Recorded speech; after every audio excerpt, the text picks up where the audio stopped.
السلام علیکم ګرانو محترمو ملګرو د پښتونیار ګوګل صاحب د پیج دپاره د احمد سلطان صابر لالا نه یو خوندور کلام ریکارډ کول غواړو نو خواست کوم احمد سلطان صابر لالا ته چې موږ سره خپل کلام شریک کړي.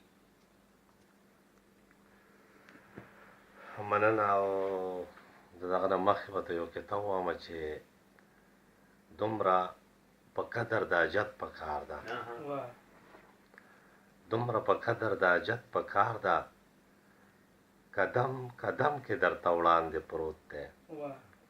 هغه پرونې چې خاندل صابره هغه پرونې چې خاندل صابره نن د مننو خاورو لاندې پروت دی کلام دی وایي چې یو مرغۍ مې ولیدله یو مرغۍ مې ولیدله تا وسیالو سره سیاله ما یې کور ته چې نظر کړو د یو څو خسڼو ځاله زه انسان وم عقلمند وم ما په عقل محل جوړ کړه زه انسان وم عقلمند وم ما په عقل محل جوړ کړه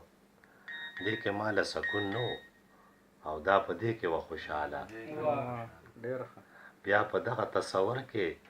ډېر تر لرې پورې لاړم بیا په دغه تصور کې ډېر تر لرې پورې لاړم شیطان ووی دغه پرېږده دا به ورانه وي سباله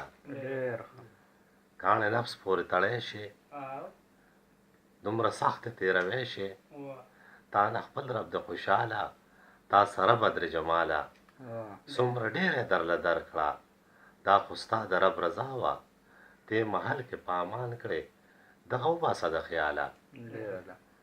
وای صابر یک تنها لحد کې پروت یم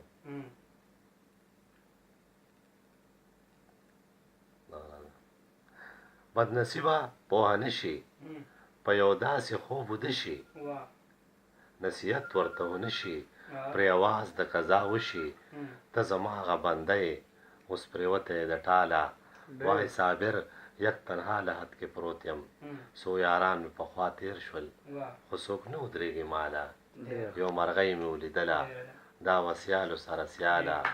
ما یې کور ته چې نظر کړو د یو څو خسڼو ځاله